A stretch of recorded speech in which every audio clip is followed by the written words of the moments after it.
अध्याय 1 वास्तविक संख्याएं। अब सबसे पहले वास्तविक संख्याएं होती क्या क्या हैं। परिमेय और अपरिमेय संख्याओं को मिलाकर आपको वास्तविक संख्याएं बोला जाता है। मतलब ऐसी संख्याएं जो परिमेय और अपरिमेय होती हैं। ठीक है। अब सबसे पहले हम इसकी स्टार्ट जो रहता है अपरिमेय की, कहाँ से स्टार्ट करते हैं? प्राकृत संख्या से। किससे? प्राकृत संख्या से। प्राकृत संख्या क्या होती है? प्रकृति ने हमको 1 से गणना सिखाया है। कहाँ से? 1 से। तो 1 से लेकर कहाँ से? 1 2 3 4 ऐसी संख्याएं जो 1 से लेकर कहाँ तक जाती हैं? अनंत तक जाती हैं। वो सभी संख्याएं प्राकृतिक संख्याओं के अंतर्गत आती हैं। ठीक है। अब उसके बाद आती है आपकी क्या? पूर्ण संख्या। पूर्ण संख्या यानी कि ये प्रकृति ने तो गिनना हमको 1 से सिखाया। ठीक है। अब उसके बाद जो पूर्ण कहाँ से होती हैं संख्याएं, मतलब कि जो जीरो को मिलाकर संख्याएं कैसी हो जाती है? पूर्ण होती हैं। और जीरो का आविष्कार हम मनुष्यों के द्वारा किया हुआ है। ठीक है। तो आपकी जो पूर्ण संख्याओं कहाँ से स्टार्ट होती हैं? 0 1 2 3 4 5 और यह कहाँ तक जाती हैं? अनंत तक जाती हैं। ठीक है। अब उसके बाद बात आती है कौन सी संख्या की? पूर्णांक की। पूर्णांक 2 प्रकार का होता है। पूर्णांक कितने प्रकार का होता है? 2 प्रकार का, ऋणात्मक और धनात्मक। ये है आपकी 0। 0 से लेकर अगर हम धनात्मक की ओर चलेंगे 3 4 5 कहाँ तक? अनंत तक। तो ये तो होगा धनात्मक पूर्णांक। और 0 से हम इधर चलेंगे -1 -2 -3, ये भी कहाँ तक? अनंत तक। कहाँ तक? अनंत तक। तो ये हो गए आपके क्या? ऋणात्मक पूर्णांक। ओके। अब ये तो बात हो गई पूर्णांकों की, मतलब 0 से धनात्मक और 0 से क्या? ऋणात्मक। कहाँ कहाँ तक? अनंत तक। ये सभी आपके पूर्णांक हो गए। अब बात आती है किसकी? सम संख्या की। सम संख्याएं क्या होती हैं? ऐसी संख्या जो 2 से पूरी तरीके से विभाज्य हो। जैसे कि शुरुआत कहाँ से करेंगे? सबसे छोटी सम संख्या कौन सी होगी? 2 2 4 6 8 10। और ये भी आपकी कहाँ तक रहेंगी? अनंत तक जाएंगी। कहाँ तक जाएंगी? अनंत तक। ओके। चलो, सम संख्या के बाद में बारी आती है विषम संख्या की। किसकी? तो विषम संख्याएं उन संख्याओं को बोला जाता है जो 2 से पूरी तरीके से विभाज्य ना हो। अब 2 से विभाज्य नहीं होगी तो विषम संख्या की शुरुआत होगी कहाँ से? 1 से। 1 3 5 7 9। सबसे छोटी विषम संख्या कौन सी होती है? 1। ये भी आपकी अनंत तक जाएंगे। अब बारी आएगी किसकी? भाज्य संख्या की। किसकी? भाज्य संख्या। भाज्य संख्या किसको बोला जाता है? ठीक है। और एक और संख्या होती है अभाज्य संख्या। अभाज्य संख्या, इसके बारे में हम थोड़ा डिटेल से समझ लेते हैं कि भाज्य संख्या किसको बोलते हैं और अभाज्य संख्या किसको बोलते हैं। ओके। अब भाज्य संख्याएं उन संख्याओं को कहा जाता है, ऐसे कि सबसे छोटी अगर भाज्य संख्या की बात करें तो वो होती है 4। 4 के यदि हम गुणनखंड कर दें तो 4 को हम कैसे गुणनखंड कितने होंगे? 1 2 और 1 खुद 4। यदि हम 6 की बात करें, किसकी बात करें? 6 की, तो 6 के गुणनखंड करेंगे तो क्या होगा? 1, उसके बाद 2, फिर 3, फिर 6। 8 की बात करेंगे तो 8 के गुणनखंड क्या होंगे? 1 होगा, 2 होगा, 4 होगा और 1 खुद 8 होगा। मतलब कि ऐसी संख्याएं जिनके गुणनखंड 2 से अधिक होते हैं। क्या होते हैं? 2 से। देखो सभी में आप देखो, इसके गुणनखंड 3 है, इसके 4 हैं, इसके भी 4 हैं। तो ऐसी संख्या जिसके गुणनखंड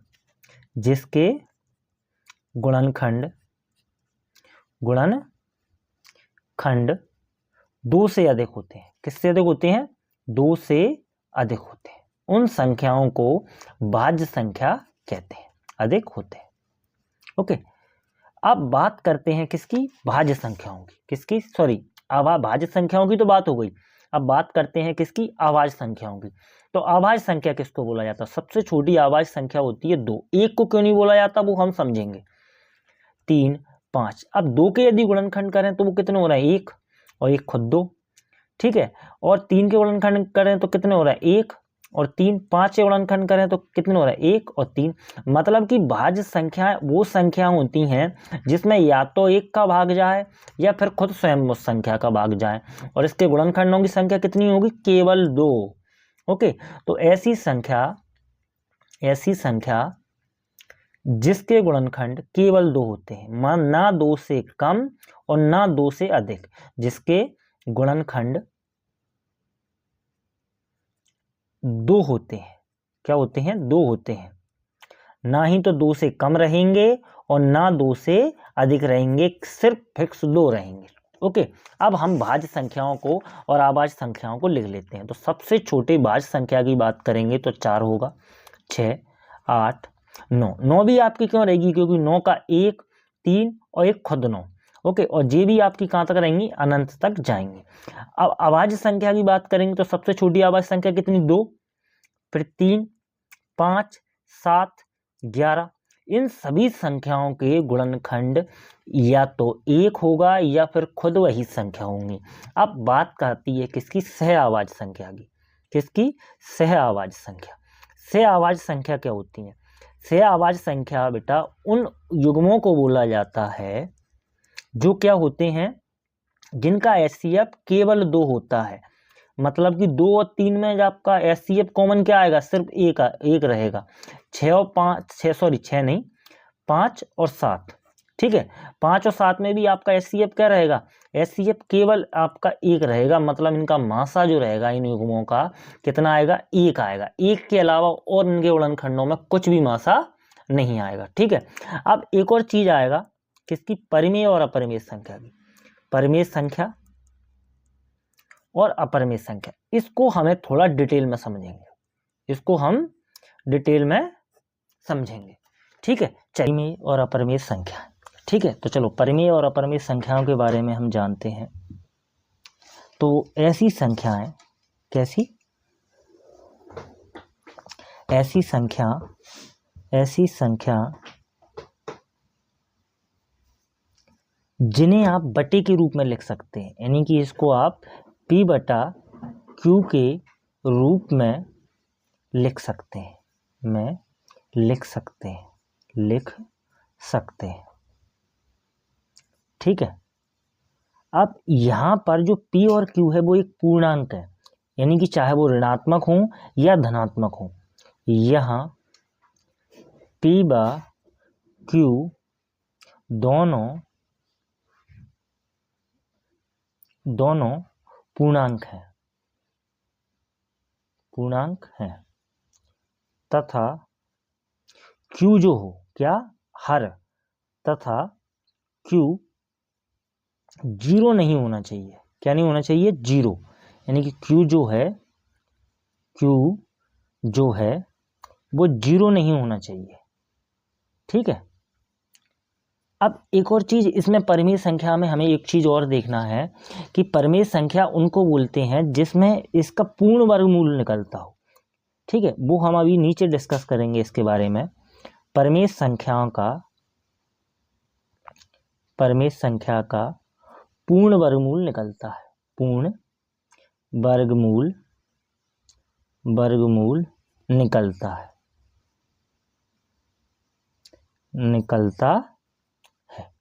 ठीक है, चलिए अब इसके एग्जाम्पल लेके देख लेते हैं अपन। क्या? एग्जाम्पल। ठीक है, अब एग्जाम्पल की बात करें तो ऐसे कि सपोज दैट 5 है आपका, तो 5 के नीचे आप 1 लिख सकते हो। ठीक है, तो अब ये P/Q के रूप में हो गई। 7 है, 7 के बटे में भी आप 1 लिख सकते हो। ठीक है, माइनस का 2 है, इसके में भी बटे में आप लिख सकते हो। माइनस का 1 है, इसके में भी बटे में भी आप 1 लिख सकते हो। ठीक है, 0 है। अब 0 के आपको क्या बोला कि भाई Q जो है वो 0 नहीं होना चाहिए, P 0 हो सकता है, तो यानी कि 0 के भी नीचे बटे में आप 1 लिख सकते हो। अब पाई का आपने देखा होगा कि पाई एक अपरिमेय संख्या है, लेकिन जो पाई का मान होता है 22/7 वो आपका एक परिमेय संख्या है। ठीक है, क्योंकि ये P/Q के रूप में लिखा है। ठीक है, चलिए अब हम देखते हैं कि √4। अब √4 के हम ऐसे लिख सकते हैं 2 × 2, और 2 × 2 क्या? बाहर निकलेंगे, कितना निकलेंगे? 2 निकलेंगे, तो इसका मतलब 2 को आप फिर से 1 के बटे में लिख सकते हो।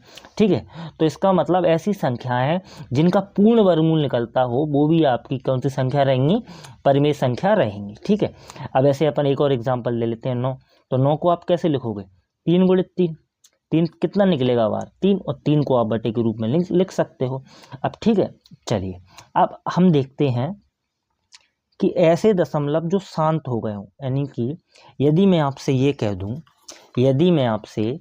कह दूं कि आप 25 में भाग लगाओ कितने का? 4 का।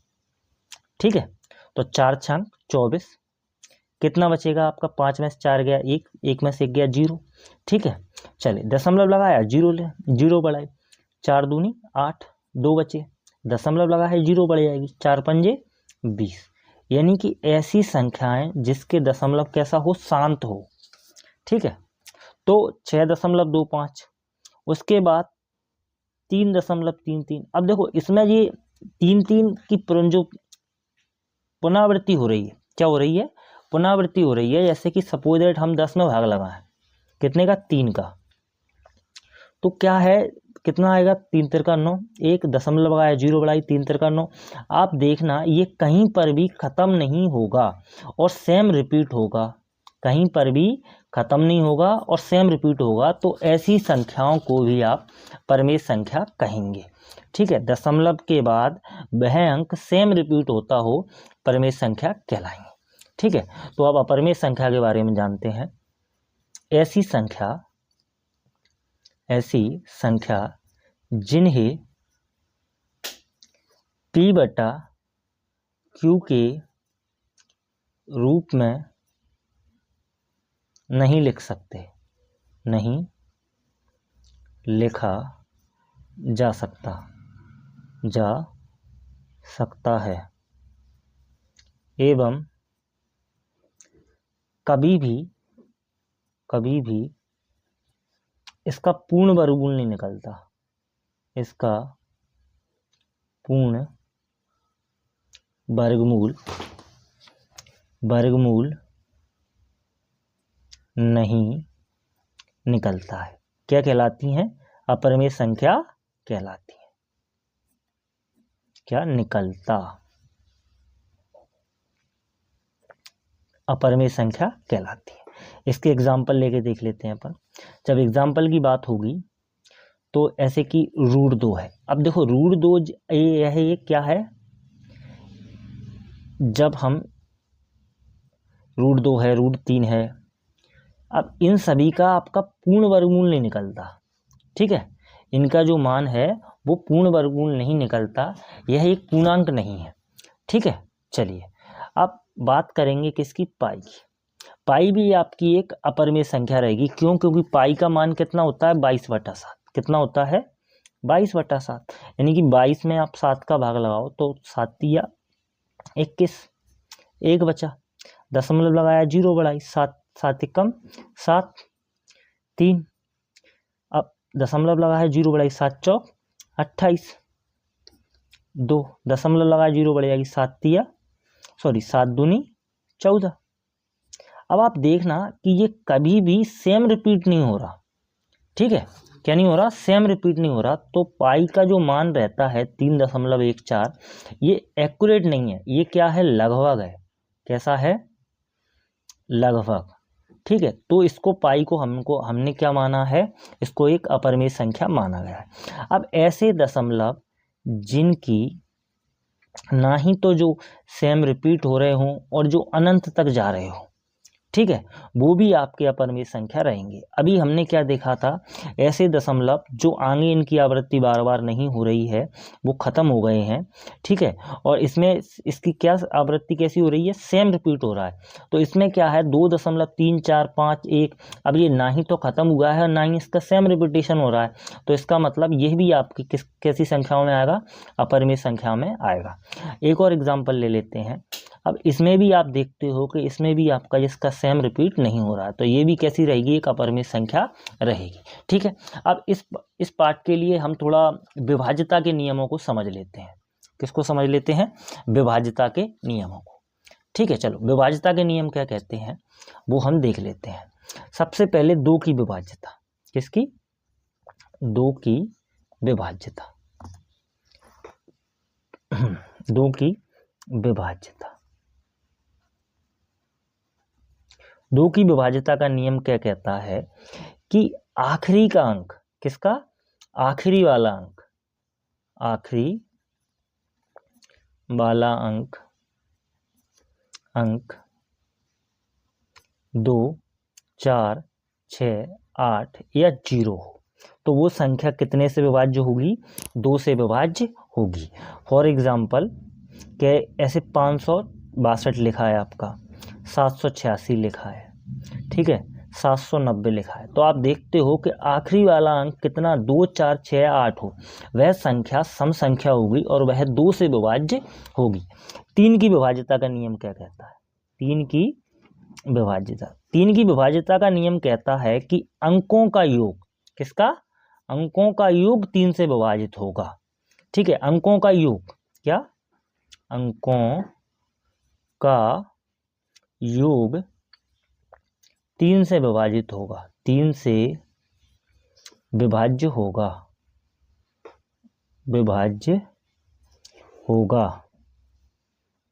ठीक है। अब अंकों का योग बात करें, ऐसे 123 है तो 123 के अंकों का योग कैसे लिखेंगे? 1 2 और 3। इसके अंकों का योग कितना हो रहा है? 6, और 6 3 से विभाज्य हो रहा है क्या? बिल्कुल हो रहा है, 3 दूनी 6। एक और एग्जांपल लेके देख लेते हैं, कितना? 189। अब 189 हम देखते हैं कि 1 + 8 + 9, इसके अंकों का योग कितना हो रहा है? 18, और 18 3 से विभाज्य होगा क्या? बिल्कुल होगा, 3 अंक 18, ठीक है। तो 3 की विभाज्यता का नियम क्या कह रहा है? कि अंकों का योग 3 से विभाजित होगा, ठीक है। 4 की विभाज्यता का नियम देखते हैं। 4 की विभाज्यता, अब 4 की विभाज्यता का नियम कहता है आपसे, क्या कहता है? कि आखिर के 2 अंक, किसके? आखिर वाले 2 अंक, आखिरी 2 अंक 4 से विभाज्य होंगे, 4 से विभाज्य होंगे। इसको भी हम एग्जाम्पल के रूप में समझ लेते हैं, ठीक है। ऐसे 256 है, तो 256 के आखिर के 2 अंक आप इसका भाग दे के देख सकते हो, 4 से विभाज्य होंगे, ठीक है। ऐसे कि हो रहा है क्या? देखो 4 एकम 4, यहाँ कितना हो गया? 16, 4 चौक 16, 4 4 दूनी 8 और 4 तिया 12। आप पूरे में भाग दे के देख लेना, यह 4 से विभाज्य होगा, ठीक है। अब अपनी आखिरी जो इम्पोर्टेंट जो विभाज्यता का नियम है वो है 5 की विभाज्यता। 5 की विभाज्यता का नियम आपसे क्या कहता है? 5 की विभाज्यता का नियम कहता है कि आखिर वाला अंक, कौन सा वाला? आखिरी अंक 0 और 5 होगा, 0 और 5 होगा, तो वह संख्या 5 से विभाजित होगी, ठीक है। आप कोई भी अंक ले लो आपका, ये 5 से विभाज्य जरूर होगी। फॉर एग्जांपल 555 है, 775 है, ये आप देख लेना कि ये 5 से विभाज्य होगी। और आप 5 का जब पारा पढ़ते हो तो क्या पढ़ते हो? 5 एकम 5, 5 दूनी 10, 5 तिया 15, 5 चौक 20, पदम 25, 5 छक 30। अब इसमें आप देख रहे हो कि इसमें 5 0 0 5 0 5 ये चल रहा है, तो इसका मतलब ऐसी संख्या जिसके आखिरी वाला अंक 0 और 5 हो वह 5 से विभाज्य होगा। आज के अपने वीडियो में इतना ही। हमारे चैनल को लाइक करें, शेयर करें एवं सब्सक्राइब करें, जिससे कि क्या है, आपको जो अच्छे वीडियो हैं वो आपको मिल सके।